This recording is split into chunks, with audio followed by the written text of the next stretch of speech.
Silly me, I don't even have the book. When You Trap a Tiger by Tae Keller. It's a middle grade novel. I mean, I have one significant bone to pick with the publishers. It's not an author thing. Yearling Newbery think this is ages 8 to 12. And I am just saying that I was very mature for my age, and I would not have been able to emotionally handle this book at age 12. Never mind 8. So for the purpose of using this in a classroom, I would use it in like early high school. While I am totally a fan of using hard reading books to challenge students, I'd much rather them have an easy read and then us be able to dig into it. If you are lesson planning alongside me in this video, great, grab your stuff.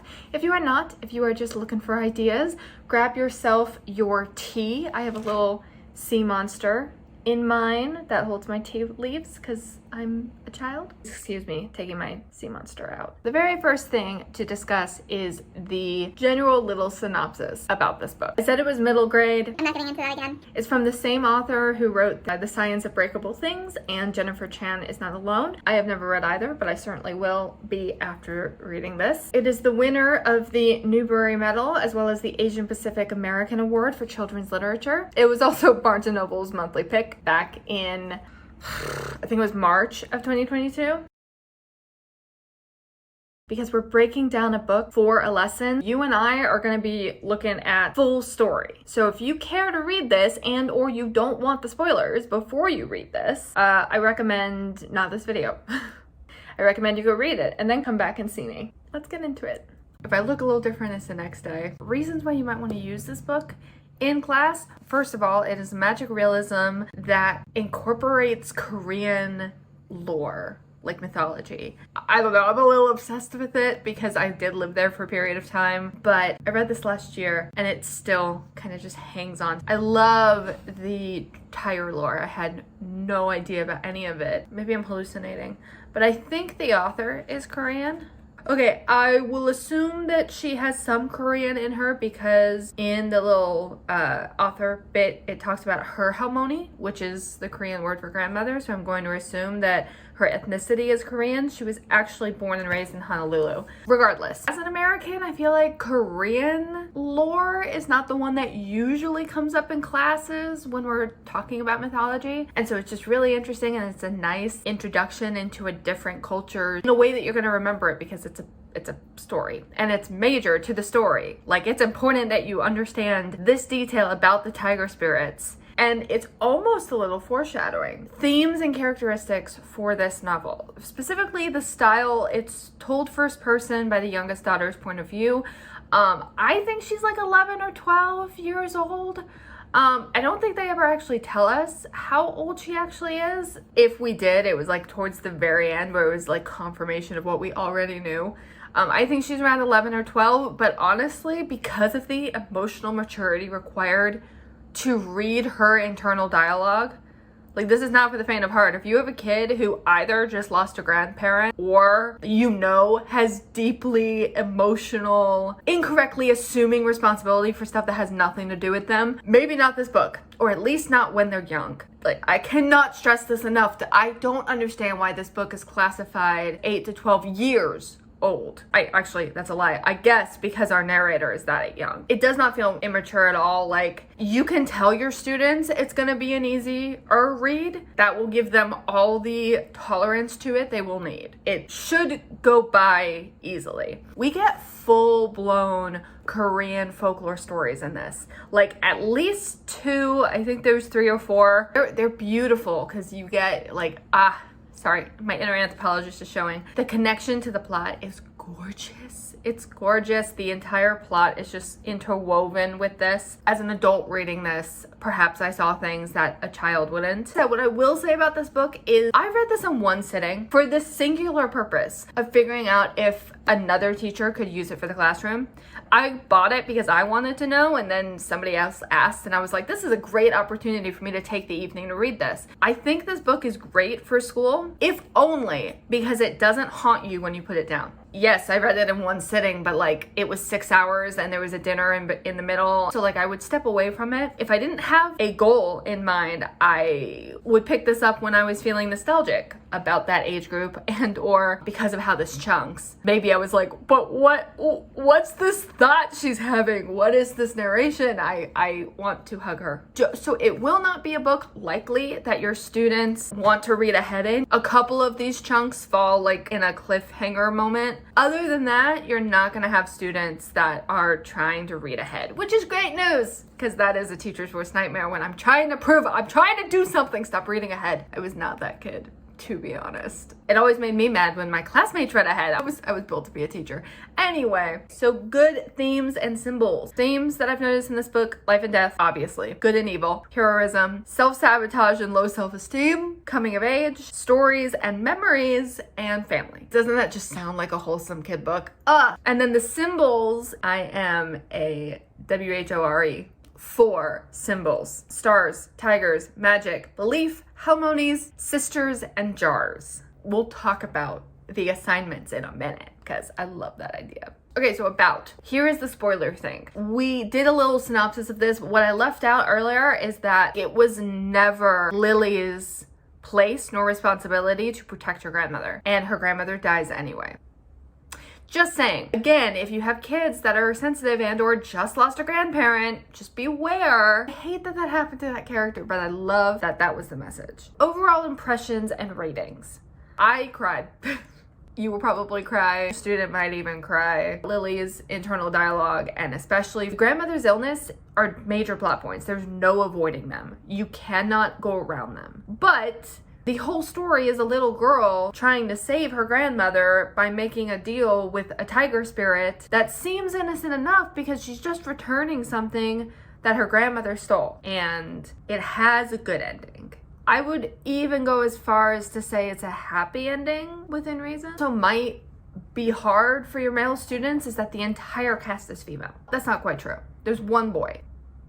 Yes, there's 4 major characters, and they're all girls. They're all her family: Lily, her sister, her mom, and her grandmother. That's who you spend the most time around. Technically, there is a boy named Ricky who becomes Lily's first friend. Sorry, I love the back of this book. I won't read it, but I will put it down below in the description if you would like to read it. So, whoever wrote this did a good job. Oh my god, it's such sibling sister vibes. Oh, they're so good. Big sister who's just trying to be whoever the heck she is. Annoyed with the little sister who has to be the goody two-shoes, has to do everything right. So much sass, and just their dynamic is so good because clearly the big sister still really cares about Lily. And then her sister even starts to help her throughout the book with this task, even though she's like, tiger spirits don't exist, you're being stupid. It's so good. There's still a pretty good arc for both of them. There is a possible trigger underneath that. If you squint, I wondered, but it was so far off stage left, it didn't even matter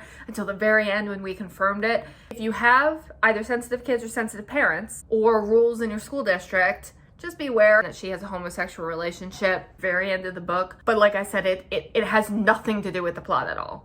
If you just assumed that this was her new friend and they were gonna be best friends instead of girlfriends, it would be fine. It literally changes nothing. I do like the nuance, something real being the push for her sister to break boundaries and push against her traditionally conservative heritage. I only mention it because I know that there's rules about it and sometimes there's parent concerns, and as teachers you can have your own opinions about it, but don't get fired because you're trying to expand your students' horizons. Oh, the tiger character is so great. That's what I mean. I can't get away from the spoilers. In my notes, I literally just have villain, hero, neither. Honestly, I don't know. I did cry, but I chuckled a few times too. This book feels like family. Oh my god, if you just sliced into the life of somebody's family dynamic, this is what this book feels like. It's so great. I wish I had this book in high school. I mentioned this earlier. It's not a book that will haunt you, okay? When you put it down,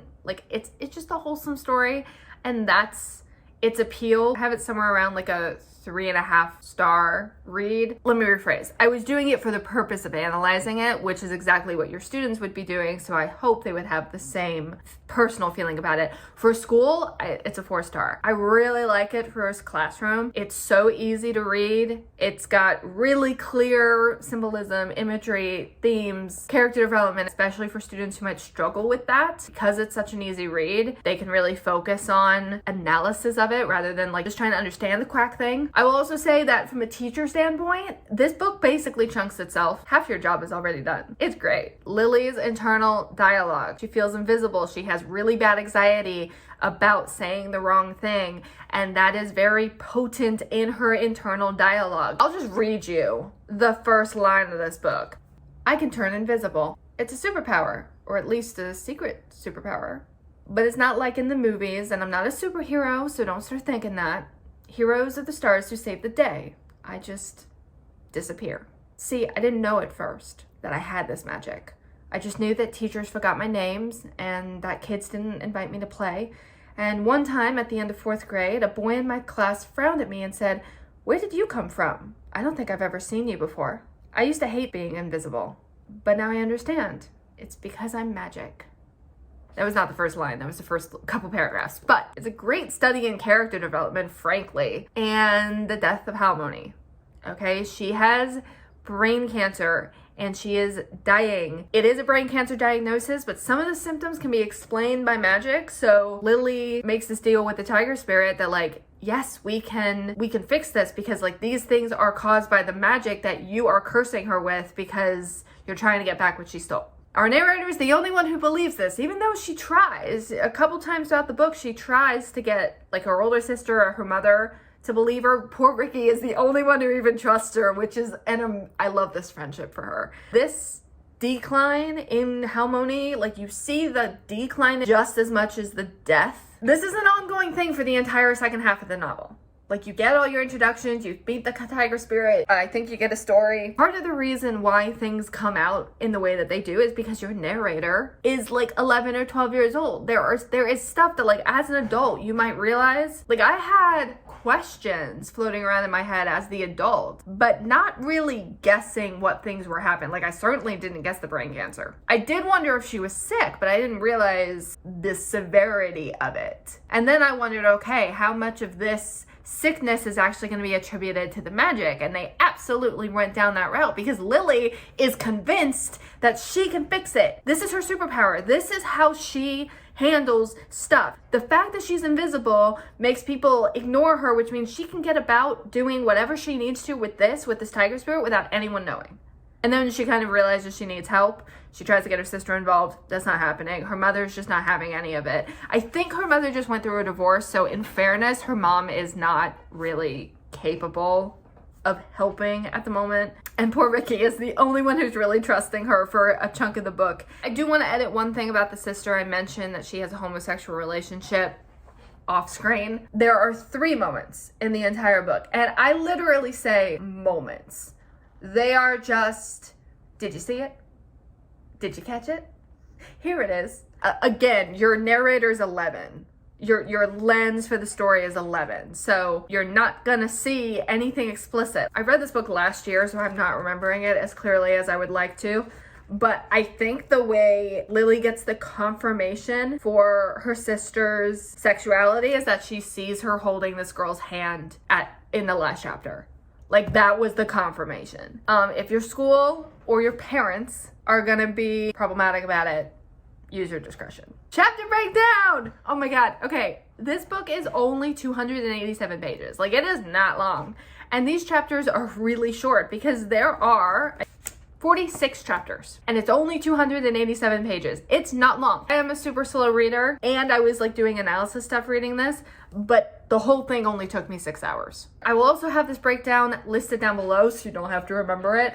But the book chunked itself, like with the story itself. So I would recommend this list, chapters 1 through 4, meaning you stop at 5, 5 through 9, stop at 10, 10 through 14, stop at 15, chapters 15 to 18, stop at 19, or you can stop at 22. Like if you have a holiday break or something, that would be a good place to do it. If you didn't do the alternative, chapters 19 to 21, stop at 22, then 22 to 26, 27 to through 31, I should say through, 32 through 35, 36 through 41, 42 through to the end. And it just chunked itself. Like, I didn't even have to work hard at finding that. Frankly, I would not attempt to chunk it any other way. If you didn't want to read the novel or you had the instinct to chunk it differently, this is super illegal, but teachers do it. I would just photocopy the pages that you want and just give it to them in a packet. For me, I am a firm believer that if a book chunks itself, just let it. Just let it. That's how it's supposed to be done. All right, and the best part of this video is the assignment part. These are not like lesson plans. No, maybe in the future. But if you're not good at like coming up with like fun lessons that relate to a novel, I got you. I've got a few. So if you are doing magic realism study, yes, this is your friend. Mostly because magic realism, especially in today's day and age, is really hard to separate from fantasy. As a teacher, it makes my head hurt. I can't imagine what it feels like for my kids. This is gonna be your friend. Again, it chunks itself. Again, it's fairly clear what is magic realism, what is magic, and what is real life. Like, it's really easy to separate those two things. What I will say about the book is that if you're using it for a magic realism thing, it's best used within that unit. Have your student read this for homework while you do other magic realism pieces in the classroom. And by pieces, I don't even just mean literature. Like, one of my best examples of magic realism is the movie Inception. Depending on your age group, don't just let them watch that movie. I haven't seen it probably since it came out. I don't know what the rating is on that, or the appropriateness of that for class. But specifically, like the scene where the city is folding in on itself. I mean, come on. End the unit with a project for the book. And honestly, what I would love to see is using that jar symbolism. I could just see a project where if you're so a lot of my classes are online, so I have to be creative with things. But if you're in person, like, give them jars. Get them different shaped jars. And again, age appropriateness here, but let them put in stars and stuff from folklore. You can keep it within the tiger theme if you would like, or let them pick other mythology, possibly from their own heritage. Like, let them do a little bit of a heritage study here. They have their own jars. They're throwing in the symbolism for their folklore. I'm losing my mind. And for those of us who are super American and don't really have heritage anymore, you have a couple choices. Either they can just pick. You can tether them to Native American and hold on to the American sense of us being in America, or you can have them pull in from like their names. So like Gracia is Hungarian and Middleman is German, so I can pull from there. I don't know what you do for John Smith. I guess technically John Smith is English, isn't it? So you can pull from some sort of Christian English or medieval period, or even Celtic. The Celts were all over that area. If you're in the other parts of the world watching this video, then you might have a little bit more luck with this. In America, the melting pot, it's great, but it's problematic for heritage reasons. So related to that, especially if you're in America, because melting pot syndrome, if you're doing cultural teaching, it's a Korean folklore book. Like, you really can't go wrong with this. I can't see this being in a younger school, but if you're like doing like an honors English anthropology class, this can be one of your novels. Or if you're doing just a lesson on it, have them be reading this as part of their reading curriculum, but then tether this in again to other mythological tales, but not just from Korea. Pull it into other stories from other cultures, ideally from all over the world. Specific topics I'd recommend are wish, secrets, thievery, family, death, tigers. Especially like animal totems, that's different all the way across the board. And that would actually be a really interesting research project for your kids if you're interested. If you're looking for a smaller project, you can have them summarize or compare and contrast the myths. You can even have them write their own. And then obviously it's also a coming of age story. Having read this book, we're done with this book, and then just have them write their own origin stories or coming of age stories, depending on their age. If it's middle school, maybe not coming of age, or maybe they'll have an easier time with that, or an origin story. You can also have them craft one for their neighbor. You know, sometimes it's really hard to see what's important for you, but doing it for a stranger is a little bit easier. And at least in magic realism, you can have them make up some fun stuff. Careful with this though, because obviously enemies are not going to be nice. You can also alternatively have them do it for a sibling or a best friend. Judge your classroom. For me, doing that is always a little bit dangerous, especially if you're going to share them for the class. that is all I have for you for the When You Trap a Tiger book breakdown for lesson planning. I highly recommend this book, even if you're just looking for something fun and mindless to read as an adult. This is for you. You might even cry, and then you can come back and tell me if you cried. Solidarity. Do recommend me books that you would like me to try to break down for you guys if you're having either trouble with them or you think I should for the purposes of other teachers. We will be back to a more normal booktube video next week, and I thank you all for being patient with me trying to put up this video. I totally overcomplicated this video. I will do better next time, but I appreciate you being here. Please do press the like button if you enjoy these kind of breakdowns, and also subscribe if you are interested in books that might be useful in your classroom or just books to get away from your classroom when you need a break. I will see you guys next time. I don't have tea because I'm actually filming this in 2 different days. I don't have tea to salute you with, so I guess I'll just salute like that. Bye. Cause I got this list of my favorite things. You could be the part where it all begins. You could be the first and the second and the third, then